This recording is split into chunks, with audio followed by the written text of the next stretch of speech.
यहाँ पे आप लोगों को याद होगा कि हर साल अपना वन प्लस एक नया नया वर्जन निकालता है मोबाइल फ़ोन्स में। यहाँ तक की बात करें तो ये हर साल अपने एक टी वर्जन निकालते हैं जो कि एक अपग्रेडेड वर्जन होता है इनके नॉर्मल वर्जन का। तो इस बार क्या हुआ जो इस कारण इस बार वन प्लस का 90 नहीं आ रहा, कोई भी 9 का सक्सेसर नहीं आ रहा। और पिछली बार ऐसा क्या हो गया था कि यहाँ पे बस 8T तक ही आके रुक चुके थे। हाँ कैसे इसी के बारे में बात करते हैं आज की इस वीडियो में। आप लोग को याद होगा कि जब से वन प्लस का 3 आया था, 5 आया था, सबका एक टी वर्जन लगता था यहाँ तक कि वो 4 फोन्स लॉन्च करते थे।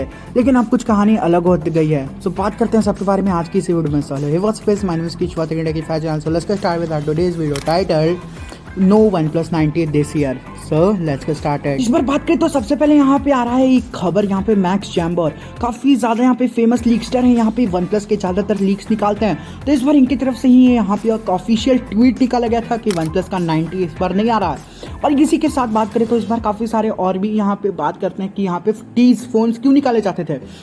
तो यहाँ पे आप अक्सर देखते होंगे कि हर बार जैसे कि OnePlus के जो 3 सीरीज़ थे उसके बाद 3 और 3 निकालते थे, ये फिर 3T निकाल देते थे और 3 यहाँ तक कि OnePlus की 7 में तो इन्होंने OnePlus का 7 और 7 Pro निकाला था, उसके बाद 70 और 70 Pro निकाल दिया था क्योंकि इस बार इनके पास कुछ ज़्यादा ही टेक्नोलॉजी थी जो इनको अपने फ़ोन में यूज़ करनी थी। लेकिन उसी के बाद यहाँ पे बात करें तो धीरे धीरे चीज़ें चेंज होती गई। यहाँ पे मतलब पिछले साल इन्होंने Nord 1 अपना इंट्रोड्यूस कर दिया, जिसके बाद इसकी कुछ कहानी अलग ही हो गई और यहाँ पे 8T ही तक निकाला क्योंकि यहाँ पे पिछले साल इनके पास कुछ करने को और था नहीं। यहाँ पे और एडवांसमेंट ये कर नहीं सकते थे पिछले साल। तो यहाँ पे यही कुछ बात थी कि इस बार मतलब ये टी सीरीज़ फ़ोन इसलिए निकाला करते थे क्योंकि उसमें कुछ रिफ्रेशमेंट कर सकते थे, क्योंकि यहाँ पे फ़ोन थोड़े पुराने हो जाते थे और उस फ़ोन को एक रिन्यूड फ़ोन बना के एक सक्सेसर बनाने के लिए उसमें एक थोड़ी सी एक चेंजेस करके वहाँ पे अपनी दूसरी फ़ोन लाते थे मार्केट में, ताकि वो फ़ोन थोड़ा सा पुराना भी ना हो और लोगों के दिमाग में भी रहे कि हाँ OnePlus नाम का भी कोई ब्रांड है। क्योंकि यहाँ पे कंपटीशन भी काफ़ी ज़्यादा बढ़ जाता था। यहाँ पे अलग अलग कंपनी की तरफ से अलग अलग फ़ोन निकाले जाते थे। जैसे कि हम बात करते थे कि सैमसंग की तरफ से यहाँ पे नोट सीरीज़ का फ़ोन निकाल दिया जाता था और यहीं पे बात करते तो सैमसंग अपनी नोट सीरीज निकाल देता था, फोल्ड सीरीज निकाल देता था, फ्लिप निकाल देता था। यहाँ पे एप्पल के फ़ोन्स आ जाते थे तो उसको एक टक्कर देने के लिए यहाँ पे मार्केट में OnePlus के फ़ोन भी आपको देखने को मिल जाते थे। यहीं पर मैक्स का ये कहना भी है कि यहाँ पर OnePlus 90 की कोई ज़रूरत भी नहीं है इस साल, क्योंकि जो फ़ोन्स देखते थे कि इस बार रिफ्रेशमेंट करने के लिए कुछ बचा ही नहीं है। यहाँ पे स्क्रीन थोड़ी इंप्रूव कर दी जाती थी टी वर्जन में, लेकिन स्क्रीन इसका ऑलमोस्ट बिल्कुल बढ़िया है। यहाँ पे उससे बढ़िया डिस्प्ले यहाँ पे देखा भी नहीं जा सकता मार्केट में। और यहीं पर बात करते हैं इस बार तो वायरलेस चार्जिंग का भी ऑप्शन आपको देखने को मिल जाता था। कैमरा भी काफ़ी ज़्यादा बढ़िया यहाँ पे हैसलब्लेड की ब्रांडिंग के साथ देखने को मिल जाता था। यही कहना है इस बार यहाँ पे मैक्स का। और यहीं पे बात करें तो ये बात सही भी है क्योंकि यहाँ पे EMI सेंसर का भी देखने को मिलता है, OIS का भी सपोर्ट देखने को मिलता है। मतलब जो कुछ भी आपको एक फ़ोन में चाहिए यहाँ पे OnePlus की तरफ से वो सब देखने को मिलती है। यहाँ पे थोड़ी बहुत बस इन्होंने कहा कि इस बार इंप्रूवमेंट थी UI में। यहीं पे मैक्स का ये भी कहना है कि इस साल तो 888+ देखने को आ भी नहीं रहा। बोला जा रहा है कि यहाँ पे ये साल ये 888 के साथ ही फ़ोन काफ़ी ज़्यादा फाइन लग रहा है, काफ़ी ज़्यादा बढ़िया यहाँ पे इंप्रूवमेंट कर दी गई है। और यहाँ पे बात करें तो ये भी कहा गया है मैक्स के द्वारा कि इस बार 888+ में आपको कुछ वैसा खास देखने को भी नहीं मिल रहा। यहीं पे बात करें तो यहाँ पे दूसरे साल के एंड में ये नए नए फ़ोन ज़रूर लॉन्च करते हैं। तो मैं ऐसा नहीं कह रहा कि कोई फ़ोन नहीं आ सकता, लेकिन यहाँ OnePlus का 90 जो है वो ज़रूर नहीं आ सकता। लेकिन यहीं पे बात करें तो OnePlus चाइना में कुछ और नए फ़ोन्स के ऊपर अपने काम कर रहा है, तो हो सकता है कि वो सारे फ़ोन्स में से कोई एक फ़ोन आपको यहाँ पे इंडिया में देखने को मिल जाए। ये कुछ ऐसी कहानी लग रही है OnePlus की। और यहीं पे बात करें तो OnePlus 9R को आप हम लोग में से काफ़ी सारे लोग भूल चुके हैं, लेकिन ये एक ऐसा फ़ोन रहा OnePlus के लिए, एक most successful phone off the year रहा OnePlus के लिए। क्योंकि इससे बात करें तो ये अपनी 30 से 40 हज़ार वाले रेंज में फिर से नंबर 1 कंपनी बन चुके हैं उस रेट में। और यहीं पे बात करें तो 40 से 50 हज़ार में यहाँ पे उनका OnePlus का 9 Pro है। और यहीं पे बात करें तो OnePlus का 9 है, सॉरी गाइस। और यहीं पे बात करें तो OnePlus का 9 Pro और 9 तो थोड़ा महंगा है, तो वो OnePlus के जो मतलब एकदम लॉयल फैंस हैं वो लेते हैं। लेकिन यहीं पे बात करें तो फैन बॉयज़ के लिए वो दोनों फ़ोन्स थे, लेकिन ये सब लोगों के लिए थे। और OnePlus का फ़ोन लगभग आप देखो तो इनकी पहचान भी 30 से 40 हज़ार रुपये से बनी थी। और यही बात करें तो OnePlus का Nord 2 भी आते ही काफ़ी ज़्यादा हिट हो गया, जैसे Nord 1 हुआ था, क्योंकि इस Nord में काफ़ी ज़्यादा बढ़िया स्पेसिफिकेशंस था। यहीं पे बात करें तो काफ़ी ज़्यादा यहाँ पे EMI सेंसर पे भी काफ़ी ज़्यादा एक इम्प्रूव वर्जन देखने को मिला और OnePlus 9R को इसने फेल कर डाला। लेकिन यहीं पे बात करें तो अपनी कंपटीशन को कोई अपने ही फ़ोन को अपनी कंपटीशन से ही तो कम, मतलब यहाँ पे ब्रांड अपनी फ़ोन को अपनी कंपटीशन से तो किल नहीं होने दे सकता। इसलिए यहाँ पे ऑफलाइन जो रिटेलर्स हैं उनको कह दिया गया है कि यहाँ पे आप जो है अपनी जो OnePlus की 9 की स्टॉक है वो जल्दी से जल्दी ख़त्म कर दीजिए, क्योंकि यहाँ पे OnePlus की तरफ से आपको दोबारा कोई स्टॉक देखने को नहीं मिलेगा। इसलिए ये हो सकता है कि यहाँ पे एक और वर्जन आ जाए वन प्लस की 9R का, जो कि उससे इंटरेस्टिंग वर्जन हो, वहाँ पे प्लस प्रोसेसर आपको देखने को मिल जाए, फिर 888 देखने को मिल जाए 40,000 के अंदर। ये कुछ ऐसी कहानी लग रही है इस बार वन प्लस की तरफ से। तो श्योरली आप वन प्लस के एक और नए वर्जन के लिए, 9 के नए वर्जन के लिए यहाँ पे तैयार हो सकते हो। और शायद ये एक बहुत बढ़िया डिसीजन लगा मेरे को, 40,000 के नीचे की वापस अपनी जगह बनाना चाहते हो और मजबूती के कारण।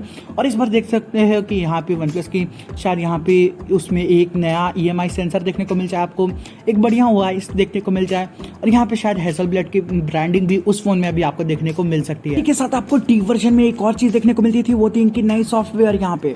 तो यही काम करने की कोशिश कर रहे हैं इस साल भी ये। यहाँ पे अभी आप देखो तो लेटेस्ट एंड्रॉइड वर्जन कौन सा है यहाँ पे, एंड्रॉइड 12 की मैं बात करता हूँ। आप लोग अगर एंड्रॉइड iOS का, मतलब iOS नहीं सॉरी गाइज, यहाँ पे वन प्लस का OS यानी ऑक्सीजन OS का और यहाँ पे कलर OS का 12 का वर्जन देख लो, बेटा वर्जन का, तो दोनों बिल्कुल सेम हो चुके हैं। अभी 11.3 में दोनों में इतना सेम कुछ हो चुका है, बिल्कुल सेम लगते हैं हम।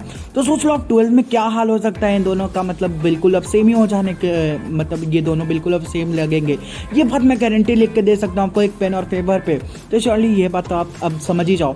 तो इसके बाद अब बात करें तो यहाँ पे अब क्या इंप्रूवमेंट देखने को मिल रही है। तो यहाँ पे कुछ फ़ोन डेवलपमेंट के अंदर चल जा चुके हैं, यहाँ पे मास प्रोडक्शन में जा चुके हैं, बस उनको देखने का इंतजार होगा इंडिया में वो कब से कब लॉन्च कर दिए जाते हैं। तो ये भी एक और बड़ी इंटरेस्टिंग बात हो जाती है। और यहाँ पे बात करते तो उनका लगता है अभी तक नामकरण नहीं हुआ है, और इसी के कारण अगर हो भी चुका है भाई, तो यहाँ पे बात करें तो वो सिर्फ और सिर्फ टॉप मैनेजमेंट ऑफिशियल्स को पता होनी चाहिए, जैसे कि पीट लॉ हो गए और उनके ग्रुप के कुछ मेंबर्स।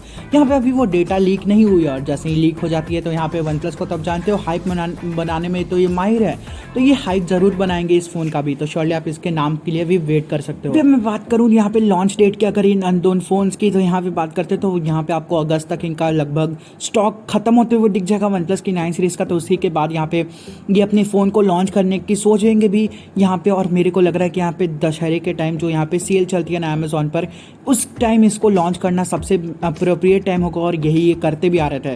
क्योंकि अगर पिछले भी आप टी वर्जन के देख लो तो वो भी इसी टाइम लॉन्च होते थे।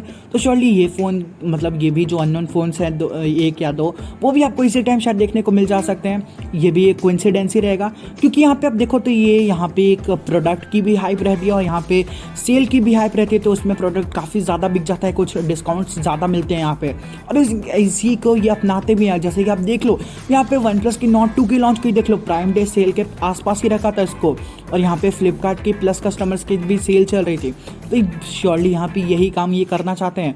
तो यही यहाँ पे इसको फ़ोन की भी हाइप बना देना चाहते हैं, और यहाँ पे जो सेल चल रही है उसकी भी हाइप का फ़ायदा उठा के यहाँ पे अपने प्रोडक्ट को ज़्यादा से ज़्यादा सेल करने की सोचते हैं यहाँ पे ये। हाँ गाइस, यही कुछ कहानी है यहाँ पे वन प्लस की 90 की। देखने को लग रहा है कि यहाँ पे इस साल वन प्लस की 90 नहीं आएगी, और आएगी भी तो थोड़ी बहुत माइनर चेंजेस लेके आएगी जो आप लोगों को बिल्कुल पसंद नहीं आएगी। तो इसलिए कंपनी भी इसको डिलेड रखना चाहती है, क्योंकि कंपनी भी आपके पॉइंट ऑफ व्यू से पहले सोचती है कि आप क्या चीज़ आप बाइक करोगे या फिर नहीं करोगे। ज़्यादा से ज़्यादा यहाँ पे 88 प्लस आपको देखने को मिल जाएगा, यहाँ पे एक इंप्रूवमेंट देखने को मिल जाएगा। लेकिन यहाँ पे सबसे ज़्यादा जो सेंस बनता है यहाँ पे इंप्रूवमेंट का, वो बनता है वन प्लस की 9R पे। तो चलिए यहाँ पे वन प्लस की 9R की एक नई वर्जन आपको देखने को मिल सकते हैं यहाँ पे मार्केट में, क्योंकि यहाँ पे 9R के बारे में स्टॉक आउट होने की बात की गई है, वरना दूसरे फोन के जो प्रो वर्जन हैं वो यहाँ पे फिर से दोबारा से मास प्रोडक्शन पे जा चुके हैं। तो यहाँ पे श्योरली यहाँ पे ये भी देखने में लग रहा है वन प्लस की तरफ से भी कुछ क्लियरिटी, या फिर आप कह सकते हो हिंट्स दिए जा रहे हैं यहाँ पे कौन सा फोन आ रहा है। तो हाँ गाइस, यही कुछ सारी बातें थी जो कि मैंने इस वीडियो में कवर करने की सोची। तो मिलता हूँ आपसे अगली वीडियो में, तब तक के लिए चैनल पहली बार चैनल को सब्सक्राइब जरूर कर देना, वीडियो पसंद है वीडियो को लाइक जरूर कर देना। Good bye.